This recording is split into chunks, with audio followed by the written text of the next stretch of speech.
بسم الله الرحمن الرحيم.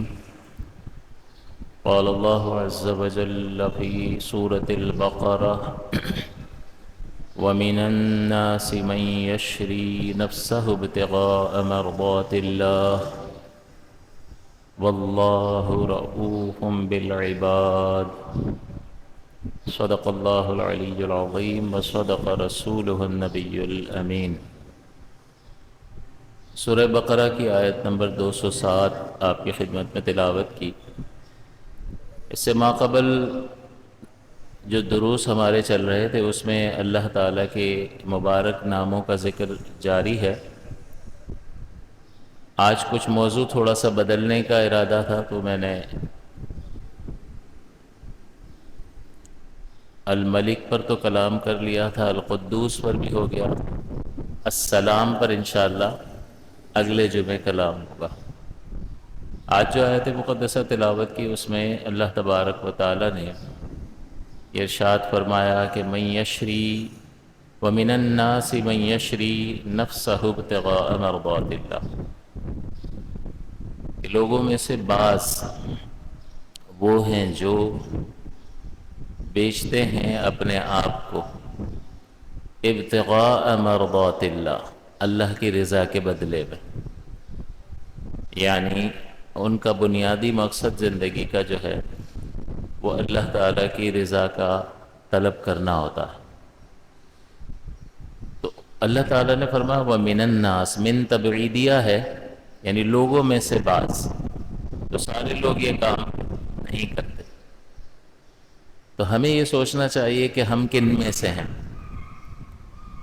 اللہ تعالیٰ فرماتا ہے وَمِنَ النَّاسِ مَن يَشْرِي نَفْسَهُ ابْتِغَاءَ مَرْضَاتِ اللَّهِ، لوگوں میں سے بعض ایسے ہیں جو اپنے آپ کو بیچ دیتے ہیں، یعنی اپنی جان وغیرہ. جب جان ہی دے دی تو اس کے بعد پھر کون سی چیز باقی رہ جاتی ہے؟ جان اصل الاصول ہے، اور جان ہے تو کہتے ہیں جہان ہے. دنیا جہاں کی نعمتیں آپ کے پاس ہوں، زندگی ختم ہو جائے سب دھرا رہ جاتا ہے.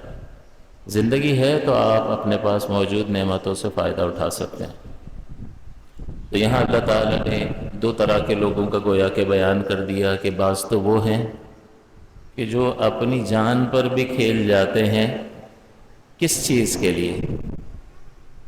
ابتغاء مرضات اللہ، اللہ کی رضا کو چاہنے کے لیے.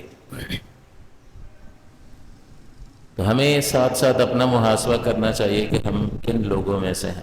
ہم بھی اپنی زندگی کھپاتے ہیں، کام تو بہت کرتے ہیں، محنت تو بڑی کرتے ہیں، لیکن بدلے میں ہمارا کیا مقصد ہے، ہمارا کیا ارادہ ہے، ہم کیا چاہتے ہیں، ہمارا ٹوٹل جو کنسنٹریشن ہے، جو مرکزی نگاہ، جو توجہ ہے، وہ کس طرف ہے، کیا ہم حاصل کرنا چاہتے ہیں. یہ ہر ایک انسان اپنے آپ سے سوال کرے. کیونکہ انسان کی جب دو بھی کوششیں اور دوڑ دھوپ ہوتی ہے، وہ یا تو اپنے لیے کچھ نفع حاصل کرنا چاہتا ہے یا اپنے آپ کو کسی نقصان سے بچانا چاہتا ہے.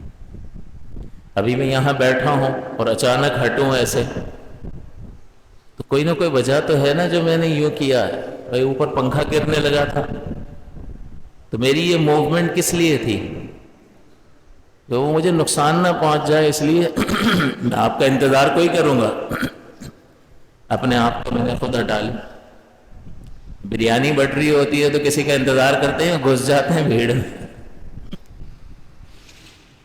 تو نفع حاصل کرنے، یہ موومنٹ جو ہماری ہے، ہم جو کچھ کر رہے ہیں وہ یا تو کچھ حاصل کرنے کے لیے کر رہے ہیں یا کسی نقصان سے خود کو بچانے کے لیے کر رہے ہیں، جس کو کہتے ہیں جلب المصالح و درء المفاسد، کہ مصلحتوں کو، نفعوں کو جمع کر لینا، و درء المفاسد، اور نقصان دہ چیزوں کو اپنی ذات سے دور کر دینا.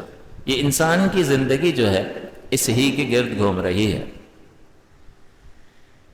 تو جب یہاں انسان زندگی گزار رہا ہے اور اس زندگی میں وہ اپنے لیے بہت کچھ جمع کرنا چاہتا ہے جو اسے نفع دے، اور ایسی چیزوں سے خود کو دور کرنا چاہتا ہے جو اس کے لیے باعث نقصان ہو، تو کیا صرف یہی زندگی ہے یا ایک اور زندگی بھی ہے؟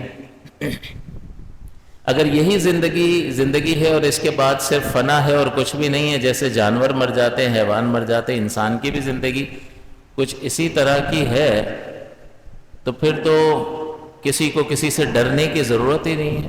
مائٹ از رائٹ، طاقتور اپنی طاقت استعمال کرے اور جس پر جو اسے اچھا لگتا ہے چھین لے۔ مجھے اچھا لگ رہا ہے نا، کوئی نظام، کسی نظام کا پابند، کسی چیز کا وہ پابند نہیں ہے، نہ خدا کا خوف، کیونکہ آخرت تو ہے نہیں، معاذ اللہ اگر ہم فرض کر لیتے ہیں۔ تو اگر یہ نہیں ہے تو اس کا نتیجہ کیا نکلے گا کہ پھر اس کائنات کا نظام حیوانوں کی اسی طرح جنگل کا نظام بن جائے گا کہ طاقتور جو ہے وہ کمزور پر اپنی طاقت کے بلبوتے پر راج کر رہا ہوتا ہے۔ انسانی زندگی اس طرح کی زندگی نہیں ہے۔ ایک منظم معاشرہ انسان تشکیل دیتا ہے اور اس میں حقوق و فرائض کچھ وہ دیتا ہے، اس کے بدلے میں کچھ اسے ملتا ہے۔ ایک شخص نکاح کرتا ہے تو بیوی کی کچھ ذمہ داریاں اس پر عائد ہو جاتی ہیں، اس کے کچھ فرائض ہوتے ہیں جو بیوی کے ذمہ عائد ہوتے ہیں، گیو اینڈ ٹیک چل رہا ہوتا ہے، اور اس سے ایک معاشرہ جو ہے انصاف پر مبنی معاشرہ قائم ہوتا ہے، جس میں مجھ پر کوئی ظلم نہیں کرے گا، میں کسی پر ظلم نہیں کروں گا۔ تو اس طرح کا نظام قائم کرنے کے لیے ضروری ہے کہ کوئی قانون ہو، کوئی ضابطہ ہو، کوئی پکڑ ہو، کوئی ایک ایسا مقام ہو کہ جہاں پر ان اعمال کا حساب دینا پڑتا ہو، تو وہ آخرت ہی ہے۔ تو جب ہم یہ سمجھ گئے کہ صرف دنیا کی زندگی نہیں ہے، آخرت کی زندگی ہے، اور حقیقتاً اللہ تعالیٰ نے فرمایا کہ یہی اصل زندگی ہے، لَهِيَ الْحَيَوَانِ، ضرور یہی زندگی ہے، لَوْ كَانُوا يَعْلَمُونَ، اگر یہ جانتے۔ تو دو زندگیاں ہمارے سامنے آ گئیں، تو اس زندگی میں ہم کچھ نہ کچھ کر رہے ہیں یا نہیں کر رہے، اور وہ کس لیے ہے کہ اپنے لیے نفع جمع کر لو، اپنے آپ کو نقصان سے بچا لو، بس ان دو چیزوں کے گرد اس کی ساری کوشش ہے۔ تو یہاں پر وہ جب مشکلات کو دیکھتا ہے تو کوششیں کرتا ہے، تو آخرت کی مشکلات یہاں سے کئی گنا زیادہ ہیں، بہت زیادہ ہیں، انسان کے تصور میں نہیں آ سکتا کہ وہاں کی مشکلات کیا ہیں، میدان محشر کی سختیاں کیا ہیں، جس وقت اللہ کا جلال اپنے کمال پر ہو۔ یہاں تو جلال کی جھلک دکھائی ہے، باقی رحمت ہی رحمت ہے، اتنا زبردست عظیم رب ہے، طاقتور ہے، لیکن ہم اس کے احکام کی قدر نہ کریں نہ کریں، کچھ بھی نہیں کہتا ہمیں۔ اگر پکڑ لے تو پھر ہم ایک قدم آگے نہیں چل سکتے ہیں، اتنی معافی، درگزر۔ یہ بالکل ایسا ہی ہے کہ چھوٹا بچہ ہوتا ہے نا، تب آپ کہتا ہے یار بچہ ہے، چلنا جانے دے۔ اپنا ہوتا ہے نا، اپنا بڑا بھی ہوتا ہے نا، یار اپنا خون ہے کیا کریں۔ بلا تشبیہ اللہ تبارک و تعالی اپنی مخلوق پر کئی گنا مہربان ہے، تو درگزر، حتیٰ کہ جو اس کو مانتے نہیں ہیں، اس کو معاذ اللہ گالیاں دیتے ہیں، ان کو بھی پالتا ہے، ان کو بھی نعمتیں عطا کرتا ہے۔ اسی لیے اس آیت کے آخر میں فرمایا واللہ رؤوف بالعباد، کہ اللہ تعالیٰ اپنے بندوں پر نہایت شفیق ہے، نہایت مہربان ہے۔ تو اب یہاں کہنے کا مقصد یہ ہے کہ یہ جو زندگی ہم گزار رہے ہیں، یہاں جو مشقت ہے، اس مشقت کے حل کے لیے ہماری کوشش ہے، تو آخرت کے حل کے لیے، اس کی مشقتوں کے حل کے لیے ہماری کوشش نہیں ہونی چاہیے۔ اگر سمجھدار بندہ ہے کہ یار وہاں بھی جانا ہے، وہاں کیا، ایک سفر پر جانے کی تیاری کرتا ہے تو سفر کے لیے پہلے سے تیاری کرتا ہے، جو جا چکا ہوتا ہے اس کو پوچھتا ہے۔ جیسے حج پہ لوگ جا رہے ہیں تو جو پہلی بار جا رہا ہے نا، پرانے جانے والوں کو وہ سب پوچھ رہا ہوتا ہے کیا کروں، کیا لے جاؤں، دیکھو یہ رکھا ہے، صحیح ہے، کوئی کمی تو نہیں ہے۔ تو یہ وہاں کی تیاری کر رہا ہے۔ وجہ نہ کرو تیاری، کپڑے بھی مت لے جاؤ، پیسے بھی مت لے جاؤ۔ کیوں؟ وہ کہے گا بھائی اس طرح کوئی ہوتا ہے، کہیں جا رہے ہیں تو وہاں پر کیا بھیک مانگیں گے، کس طرح سے رہیں گے؟ سہولت تو چاہیے، اسباب تو چاہیے۔ تو آخرت میں بھی جب ہم جائیں گے اپنی قبر میں، اور آخرت کے میدان میں جب کھڑے ہوں گے، تو وہاں پر بھی وہ زندگی ہے اور اس کے لیے سہولت چاہیے یا نہیں؟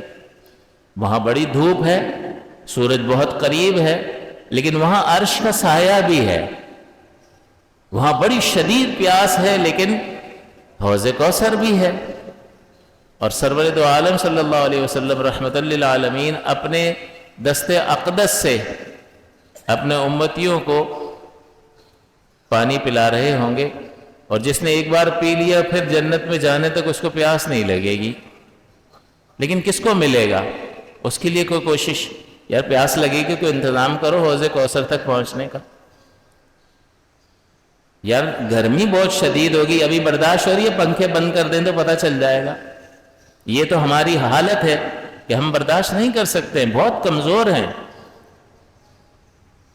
تو آخرت کی گرمی کس طرح سے برداشت ہوگی؟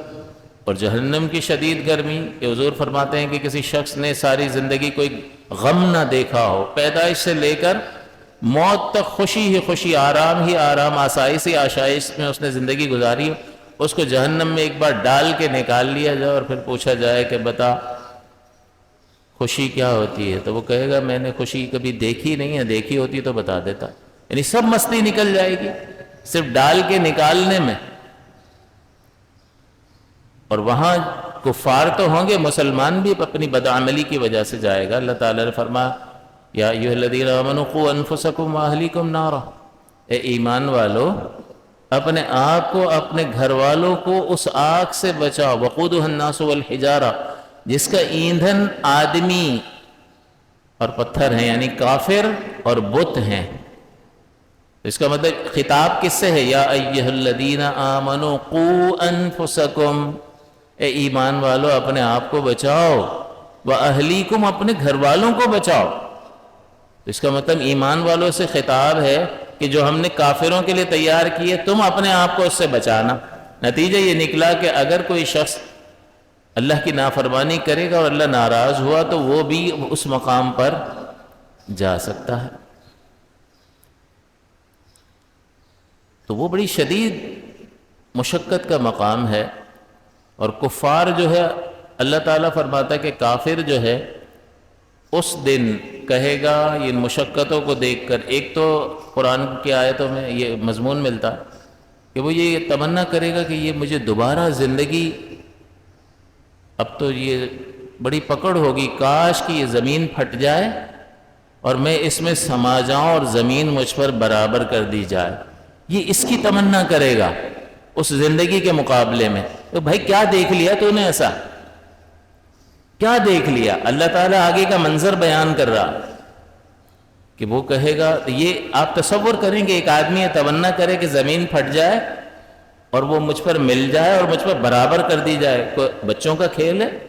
ایک چھوٹے باتھ روم میں اگر بند کر کے باہر سے کنڈی لگا دی جائے نا تو آدمی بے قرار ہو جاتا ہے،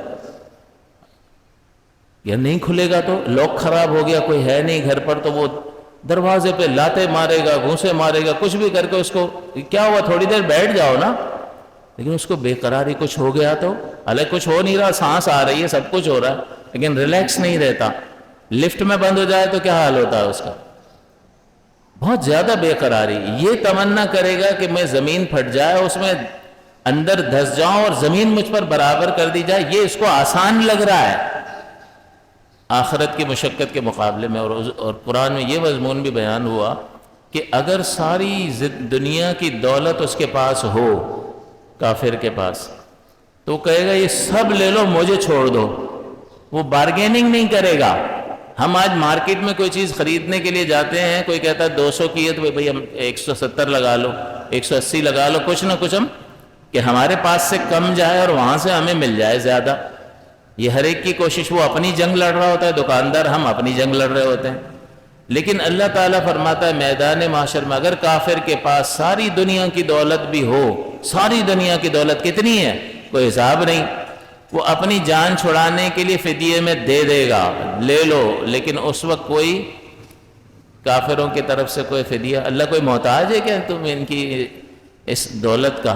اللہ تعالیٰ تو خود کریٹر ہے، وہ حکم دے تو کتنی چیزیں پیدا کر لے، اور وہ چیزوں کا محتاج ہے ہی نہیں، چیزیں نہیں تھی وہ پہلے بھی تھا، تو اسے تو کوئی محتاجی ہے ہی نہیں، وہ ضرورت مند تو نہیں ہے کہ تم اسے دے دو اور تمہیں چھوڑ دے۔ اگر اس نے غضب فرمایا تو پھر بڑی سختی ہے۔ تو اس منظر کو اگر سامنے آدمی رکھے کہ بھئی کوئی ایسی صورتحال کر لو عرش کے سائے کے نیچے جگہ مل جائے، کوئی ایسی صورتحال، کوئی ایسی کوشش کر لو حضور کے دست اقدس سے حوض کوثر کا جام مل جائے، کوئی ایسی صورتحال کر لو کہ پل صراط پر رب سلم کا ساتھ ہو، اور ایسے بھی اللہ کے بندے ہوں گے جو بجلی کی تیزی کی طرح اس سے گزر جائیں گے۔ جہنم کے منہ پہ بنا ہوا ہے یہ پل، اور انتہائی باریک ہے، بال سے زیادہ باریک، تلوار سے زیادہ تیز، اس پر کیسے کوئی چل سکتا ہے؟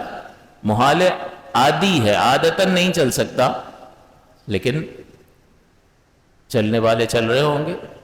روشنی نہیں ہوگی، اندھیرا بہت زیادہ ہوگا، بہت زیادہ اندھیرا ہوگا بعض مقامات پر، لیکن ایمان والوں کے لیے فرمایا کہ یسعى نورہم بأیدیہم وبأیمانہم، ان کا نور ان کے آگے دوڑ رہا ہوگا، آگے آگے دوڑے گا، اور بأیمانہم ان کے دائیں جانب دوڑ رہا ہوگا، لیکن برابر میں کافر ہوگا، وہ اندھیرے میں ہی ہوگا۔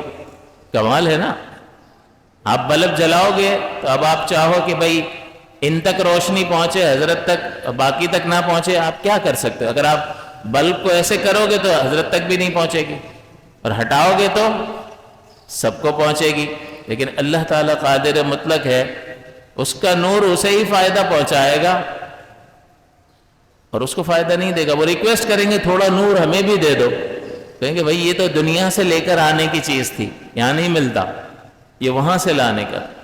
کہنے کا مقصد یہ ہے کہ یہاں اللہ تعالیٰ نے فرمایا وَمَن يَشْرِ نَفْسَهُ ابْتِغَاءَ مَرْضَاتِ اللَّهِ، کہ جو لوگوں میں سے بعض وہ ہیں وَمِنَ النَّاسِ، کہ جو اپنے آپ کو بیچ دیتے ہیں اللہ کی رضا کو حاصل کرنے کے لیے۔ تو ہمیں غور کرنا چاہیے کہ اس آخرت کے لیے سنجیدگی ہے، اس پر یقین کامل ہے، تو اس کے لیے پھر کوشش کیا ہے؟ کیونکہ جس کی یہاں کوشش نظر آتی ہے، اس کی اس کوشش سے پتہ چلتا ہے کہ اندر کچھ ہے۔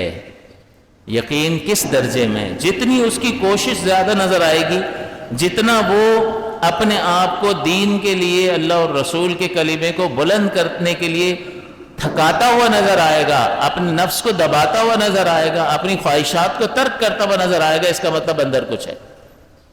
یقین جتنا کامل ہوگا خارج میں کوشش اس قدر نظر آئے گی۔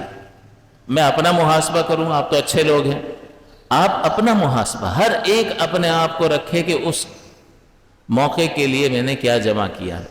آج کہتے ہیں نا پلاٹ لے لوں بچوں کے لیے، چھوڑ جاؤں گا، گھر بنانا ہے، 3 بچے ہیں، کم سے کم 3 منزل بنا لیں گے، رہتے رہیں گے، پھر آگے کر لیں گے، اپنا کاروبار کر لوں، سیٹ کر دوں بچوں کو، بس اس کا جو ہے نا یہ اسی کے گرد۔ منع نہیں ہے، منع نہیں ہے، لیکن اس کے بالمقابل جب اس زندگی کے بارے میں سوچ رہے ہیں تو آخرت کی زندگی کے بارے میں بھی سوچنا چاہیے، سنجیدہ ہونا چاہیے، اور پھر صرف سوچ و فکر نہیں، عمل میں نظر آئے گا کہ یہ بندہ سنجیدہ ہے، ورنہ تو کل کر لوں گا، اگلے جمعے سے نماز شروع کر لوں گا، وہ اگلا جمعہ آتا ہی نہیں ہے۔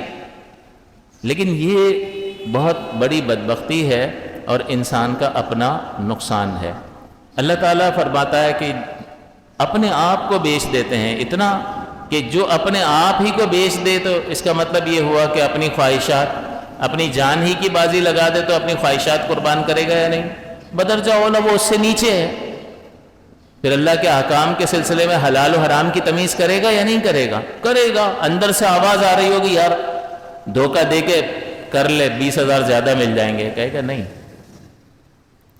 مجھے اللہ کی رضا چاہیے، اس میں اللہ ناراض ہوتا ہے، میں کوئی ایسا کام نہیں کروں گا کہ جس سے اللہ تعالیٰ ناراض۔ اللہ کی رضا اتنی قیمتی ہے بھائی، آخرت کے معاملات اور دنیا کے بھی حل اس ہی وقت ہوں گے اور اطمینان قلب اس ہی وقت حاصل ہوگا جب اللہ تعالیٰ ہم سے راضی ہو۔ اور یوں نہیں ہے کہ جس کے پاس چارانے پاؤں کے نیچے آ جائے، فیکٹری ہو، جی حضوری کرنے والے افراد ہوں، کچھ پیسہ آ جائے اس کے پاس 10-20 کروڑ روپے، وہ اللہ کا محبوب ہے، یہ معیار نہیں ہے، معیار یہ نہیں ہے، یہ آزمائش ہے، کسی کو دے کر آزمایا ہے، کسی کو تنگ دستی میں مبتلا کر کے آزمایا ہے، سب امتحان گاہ میں بیٹھے ہوئے ہیں، دیکھیں کون پاس ہوتا ہے، کون اللہ تعالیٰ پر توکل اور بھروسہ کرتا ہے اور اس کی رضا پر راضی رہ کر یہاں سے چلا جاتا ہے۔ تو یہ معیار نہیں ہے، معیار تقوی اور پرہیزگاری ہے اللہ تعالیٰ کی بارگاہ میں قرب کا۔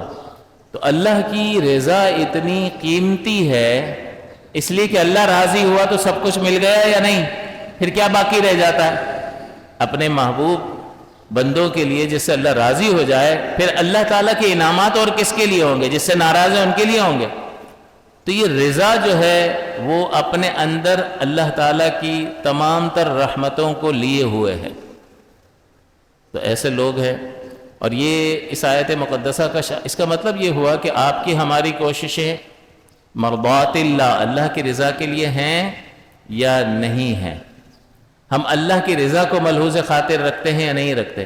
تو پھر ساری زندگی کا گھیراؤ کر لے گی یہ چیز کہ آپ لوگوں سے معاملہ کرتے ہیں، کوئی ایسا کام کہ جو اللہ کی رضا، یار اس سے اللہ ناراض ہوگا، یہ کام نہیں کرنا۔ یہ بندہ دکان پر آیا ہے، اس کو دھوکہ دینا، یار اس سے اللہ ناراض ہوگا۔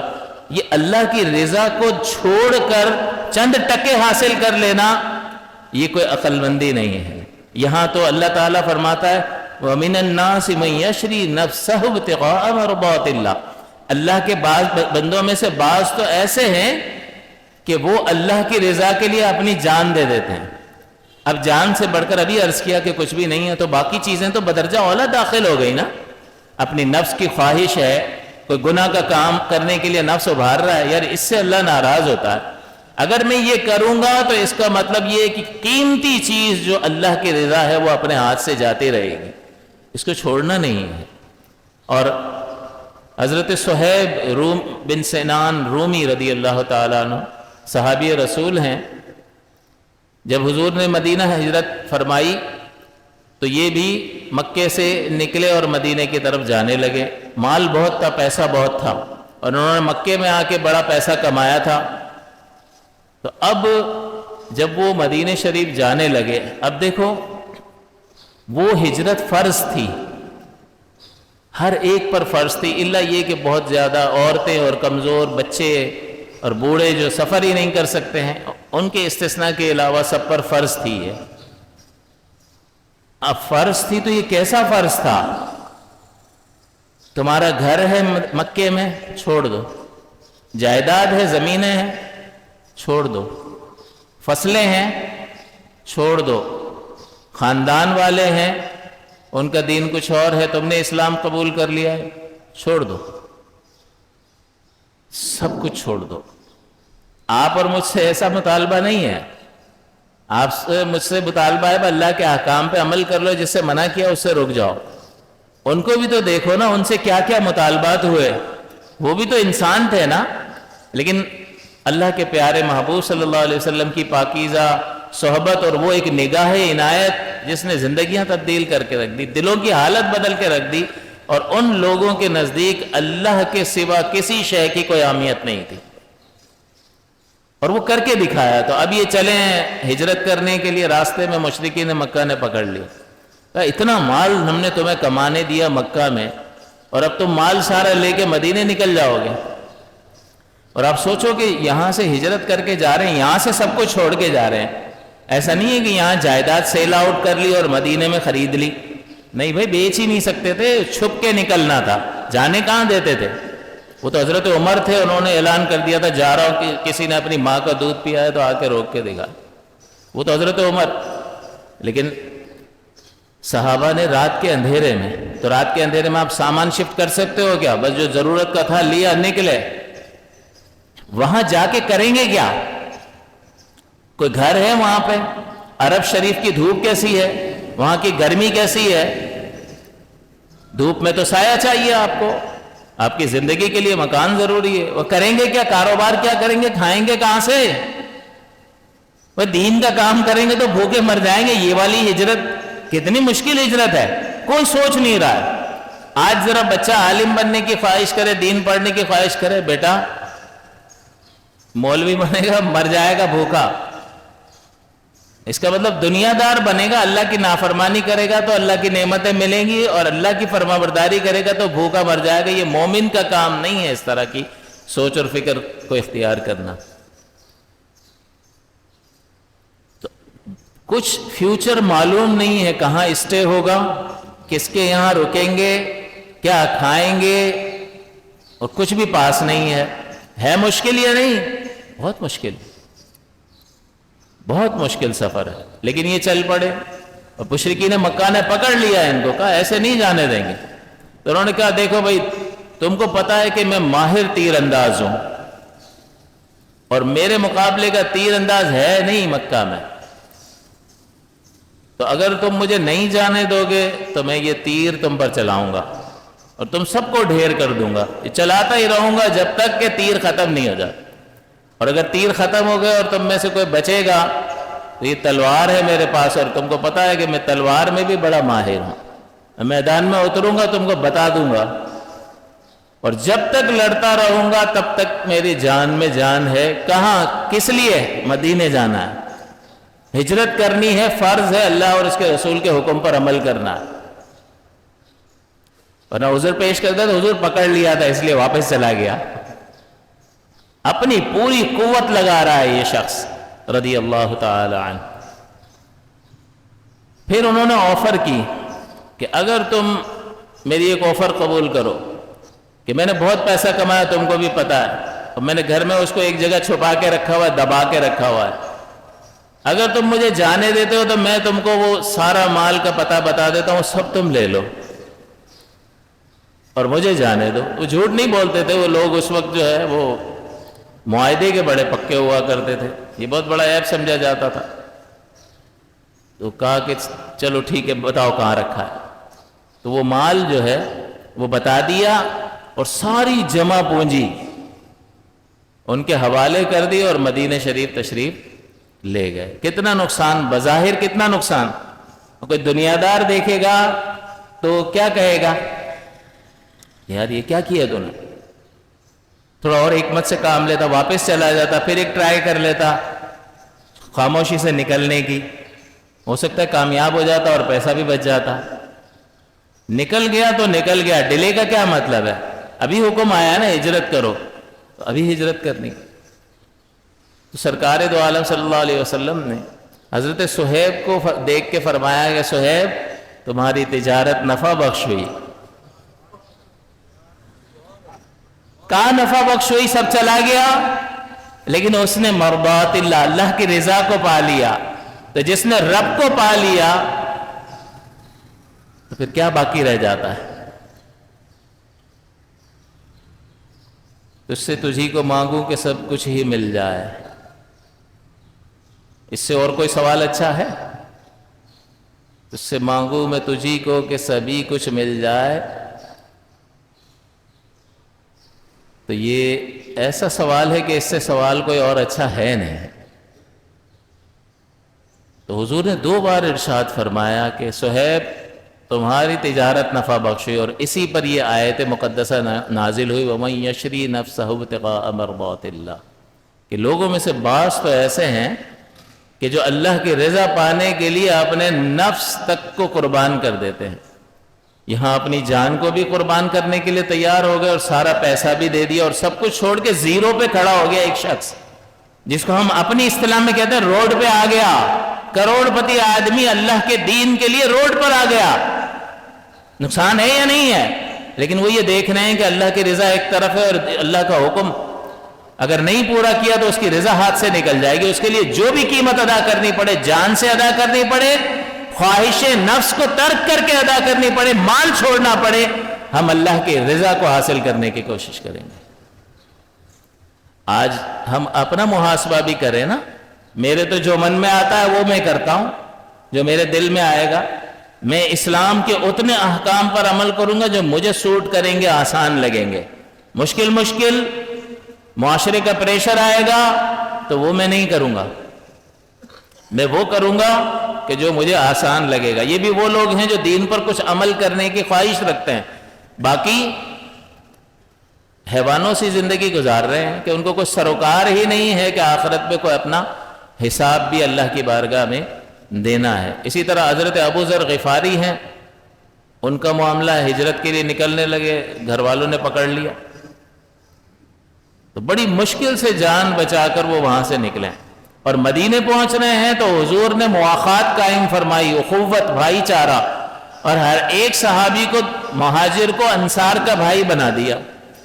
اب وہ انصار کی قربانی بھی دیکھیں کہ جب بھائی بنا دیا تو بھائی کے ساتھ ہر چیز انہوں نے شیئر کی ہے، گھر شیئر کر لیا، کاروبار شیئر کر لیا، حتیٰ کہ ایک صحابی کہتے ہیں کہ میری 2 ازواج ہیں، میں ایک کو طلاق دیتا ہوں تو اس سے نکاح کر لوں. انہوں نے کہا نہیں مجھے ضرورت نہیں ہے.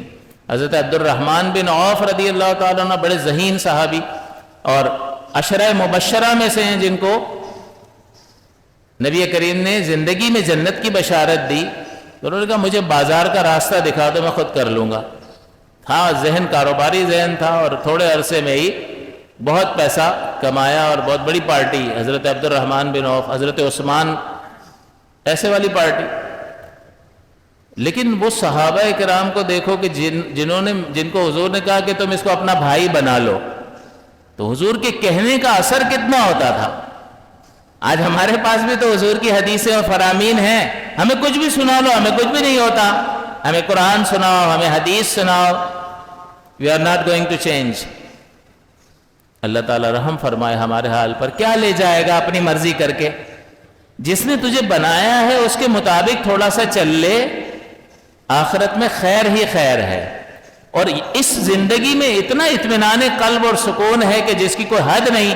وہ کروڑوں اربوں پتی کو وہ سکون اور اطمینان نہیں ہوتا جو اللہ کے فرما بردار کو حاصل ہوتا. تو اس لیے ہمیں یہ سوچنا چاہیے کہ یہ لوگ اتنا سب کچھ کر گئے، ہم نے اس دین کے لیے کیا قربانی دی؟ اس دین کو، اس علم کو جو سرکار لے کر آئے، اہمیت دی، اس کو سیکھنے کی کوشش کی، اپنے گھر میں اس کو داخل کیا، نافذ کیا. اپنے بچوں کو دیندار بنانے کی کوئی سوچ اور فکر ہے کہ دیندار بنانا ہے اس کو. اس لیے حضور نے فرمایا 7 سال کا ہو جائے نماز کا حکم دو، 10 سال کا ہو جائے مار کے پڑھاؤ. یہ سب کیا ہے؟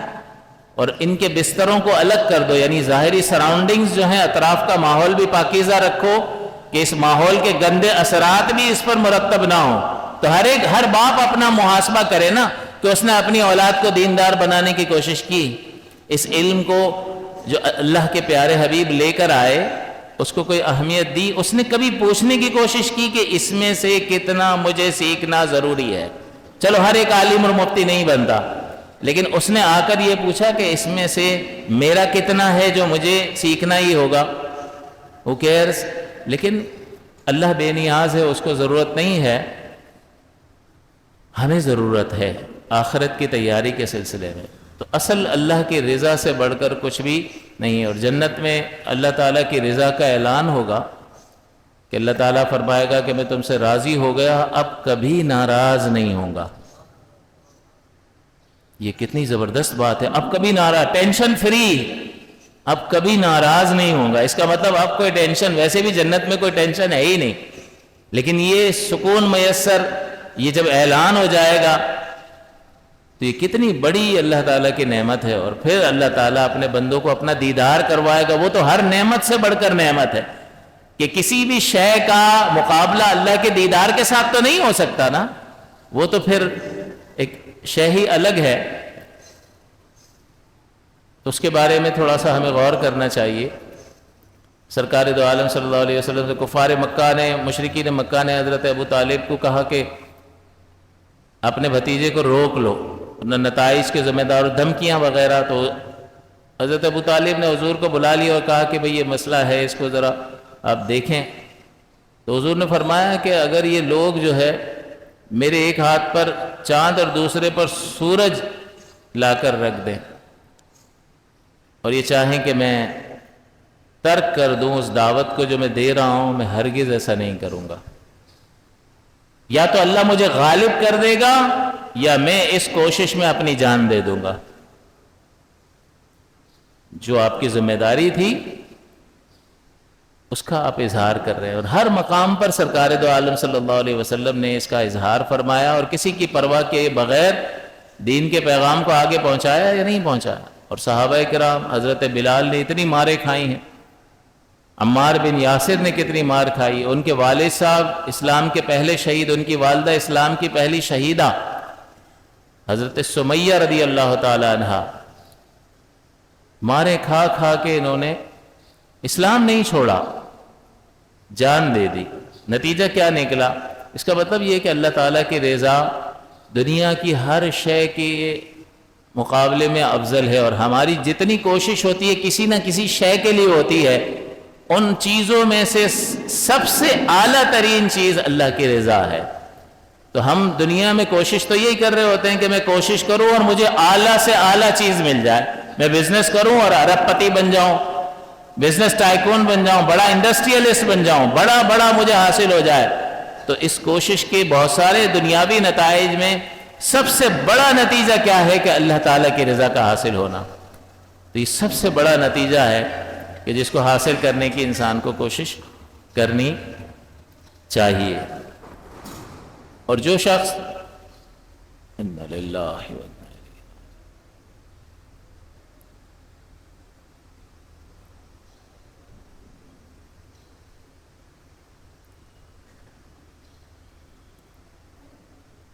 جو شخص اللہ تعالیٰ کے کلمے کو بلند کرنے کے لیے اپنی جان دے دیتا ہے، یعنی شہید ہو گیا،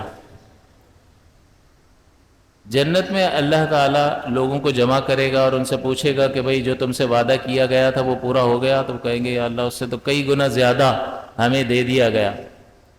اور کوئی تمنا اور کوئی خواہش ہے تو سمجھ میں ہی نہیں آ رہا ہوگا کہ یہ تو جو ملا ہے ہم نے سوچا ہی نہیں تھا، ہمارا ذہن ہی یہاں تک نہیں پہنچتا تھا، تو اس سے آگے کیا سوچیں گے اور کیا مانگیں گے؟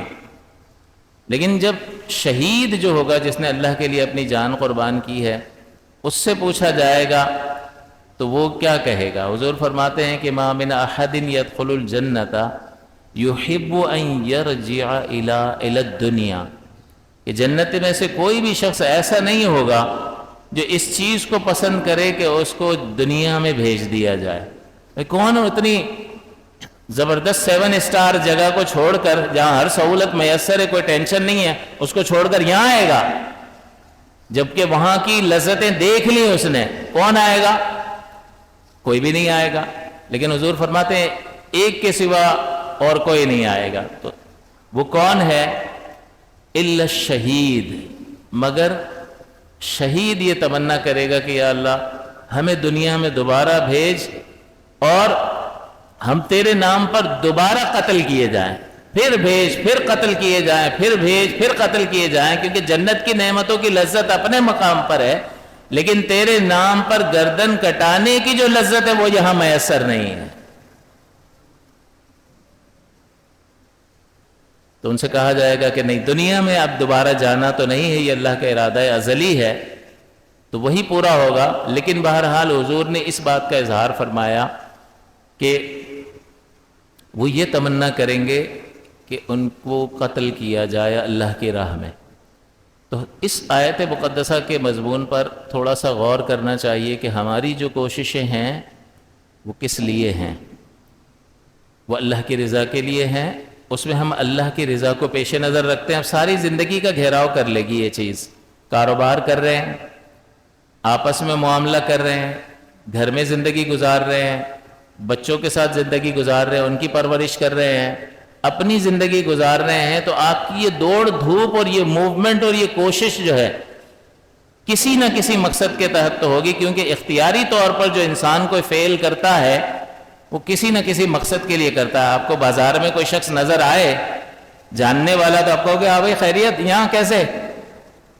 تو وہ یوں نہیں کہے گا بھائی ایسے دل ہوا نکل گیا، پاگل ہے، بڑا فارغ آدمی ہے۔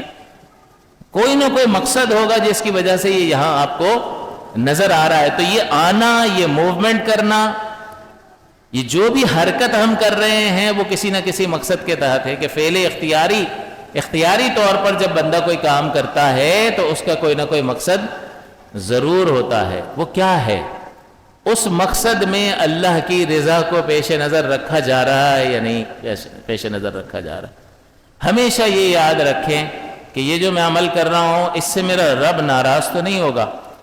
اگر ایسا ہے چھوڑ دو، چاہے ظاہری طور پر کتنا ہی نفع والا معاملہ ہو، اس لیے کہ یہ نفع چند ٹکوں کا نفع ہے اور یہ اپنے اندر بے برکتی اور اللہ کی ناراضگی کو لے کر آئے گا، کبھی بھی تمہارے لیے فائدہ مند نہیں ہو سکتا۔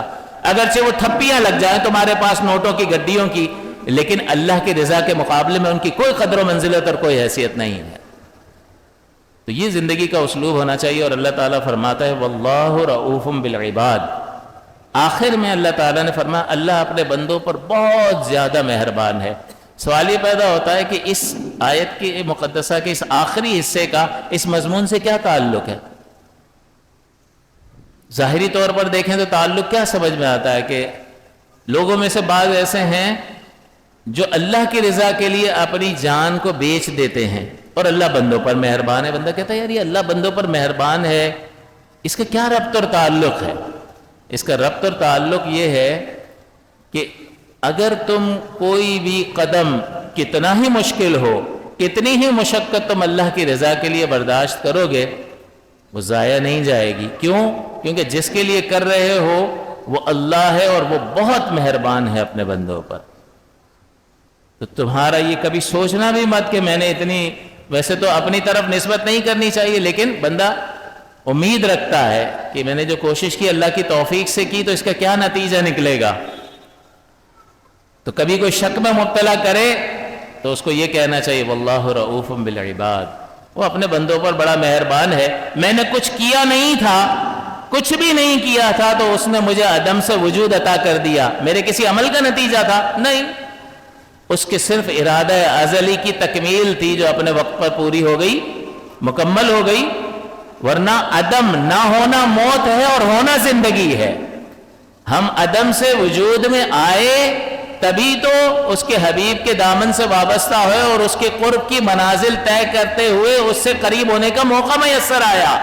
تو یہ عدم سے وجود میں آنے نے کتنا بڑا موقع ہمیں عطا کر دیا.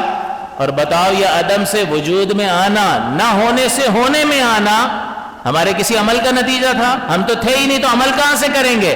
تو وہ ایسا رؤوف ہے کہ بغیر عمل کے بہت کچھ دے چکا ہے.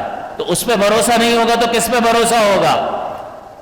ایک تو یہ ہوتا ہے نا یار اس کو 1 کروڑ کا مال دے دوں بھاگ تو نہیں جائے گا، تو اللہ کے لیے عمل کروں ضائع تو نہیں ہو جائے گا معاذ اللہ. لیکن جس پارٹی کو آزمایا ہوا ہو، جس سے کروڑوں کا بزنس کیا ہوا ہو، پہلے اس کا 5 کروڑ کا بھی آرڈر آئے گا بھیج دو. کیوں؟ اس کو 10,000 کا 50,000 کا دینے میں مسئلہ تھا، اس کو 1 کروڑ کا دے رہے ہیں. فرق ہے اس کو آزمایا نہیں ہے بھاگ گیا تو، اور اس کو 1 کروڑ کا بھی دے رہے ہیں آزمایا ہوا ہے. بلا تشبیہ اللہ تعالیٰ کی ذات اقدس بغیر عمل کے بندوں کو کیا کیا دے رہی ہے کہ عدم سے وجود نہیں تھا، پیدا کر دیا. پیدا کیا تو جنت میں جانے کو کوئی راستہ ہموار ہوا یا نہیں ہوا؟ اس عظیم الشان رب سے تعلق مضبوط کرنے کا ایک موقع میسر آ گیا، ورنہ نہ ہوتا تو نہ ہی ہوتا. بہت سارے انسان جتنے بھی آئیں گے اتنے آئیں گے، اور زیادہ بنا سکتا تھا یا نہیں بنا سکتا تھا؟ بنا سکتا تھا، لیکن جتنے بنائے گا اتنے بنائے گا. تو ان کو عدم سے وجود میں لے کر آیا، یہ اللہ کی نعمت ہے.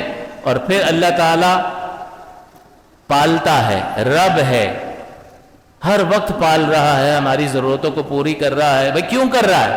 آپ کو کوئی چیز فری میں ملتی ہے؟ لیکن اللہ تعالیٰ اپنے بندوں کو سب کچھ عطا فرما رہا ہے. وہ رب ہے. آپ کی جسمانی صحت کو دیکھ لیں، اعضاء کی سلامتی کو دیکھ لیں، رزق کی تقسیم کو دیکھ لیں، اولاد کی تقسیم کو دیکھ لیں، اور دنیا جہاں کی چیزوں کو دیکھ لیں. یہ سب اللہ تعالیٰ کی عطا کردہ چیزیں ہیں.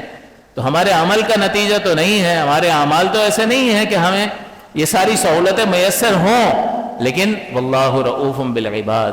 تو جو ایسی ذات اقدس ہے کہ بغیر عمل کے سیمپل میں اتنا کچھ دے دیتی ہے، تو اس کی فرما برداری کے نتیجے میں کیا کچھ ہمیں عطا نہیں ہوگا.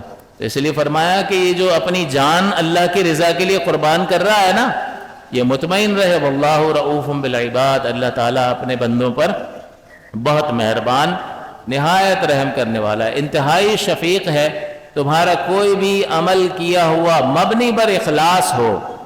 ایک چیز اخلاص، اس میں ضروری ہے کہ اللہ کی رضا کے لیے. تو جتنی بھی کوششیں ہیں وہ مرضات اللہ ہیں یا نہیں ہیں. تو انسان نماز بھی پڑھ رہا ہوتا ہے، زکاتیں بھی دے رہا ہوتا ہے، تو بظاہر اس کی حیت ایسی ہوتی ہے کہ دین پر عمل کر رہا ہے، لیکن دل کے اندر اگر وہ خالص اللہ کے لیے نہیں ہوگی تو اللہ کی رضا حاصل ہوگی؟ تو ایک تو دنیاوی عمل ہے، اس کی بات چھوڑ دو. جو دینی عمل ہے، جو احکام پر عمل ہے، فرائض پر عمل ہے، اس میں بھی اپنی نیت کو خالص رکھنا ضروری ہے. ورنہ ملاوٹ جہاں ہوئی نہیں تو تم نے بہت سستے داموں اپنا سودا بیچ دیا. لے لو، اب لوگوں کی تعریفیں لے لو، اپنے عمل کو، اپنی کوشش کو لوگوں کی تعریف کے بدلے میں بیچ دیا. تھوڑی سی دیر حظ نفس حاصل ہوا، پھر وہ اپنے گھر کو چلا گیا. اور ہم اپنے گھر کو چلے گئے اور اعمال ضائع ہو گئے. کیا نتیجہ حاصل ہوا؟ میں نے تو 6 حج کیے ہیں. آگے سے وہ دوسرا بولتا ہے میرا 12واں ہے. اس کا تو سارا مزہ ہی کرکرا ہو گیا. لیکن جو تم نے بتا دیا، کیوں بتایا؟ اس کو کیا ضرورت پیش آئی تھی؟ اب یہ ریورس ہو سکتا ہے. ہاں، اللہ کی بارگاہ میں توبہ کرے، اللہ غلطی ہو گئی، بس یہ آ گیا تھا خیال کہ میں بتاؤں دکھاؤں کہ میں چھٹا. اچھا ماشاءاللہ 6 حج کیے آپ نے. بس یہ جو تعریف جو ہے نا، اس تھوڑی سی یہ چند لفظوں سے آپ کو کیا حاصل ہو گیا؟ لیکن اس نے یہ چند لفظوں سے اس کو جو لذت عز نفس حاصل ہو رہا تھا، اس کو حاصل کرنے کے لیے اپنی قیمتی چیز کو بیچ دیا. یہ اچھی قیمت حاصل کی ہے اس نے، یہ برا سودا کیا ہے؟ یہ برا سودا کیا ہے. اس کے بغیر اللہ کی رضا کو حاصل کرتا تو بہت بڑی قیمت یہ حاصل کر لیتا. لیکن افسوس کہ انسان جو ہے وہ اخلاص کو قائم نہیں رکھتا. اخلاص اور استقامت بہت ضروری ہے. اللہ تعالیٰ سے دعا ہے کہ اللہ تعالیٰ ہمیں اپنی رضا والے کام کرنے کی توفیق عطا فرمائے. آمین. وآخر دعوانا الحمد للہ رب العالمین.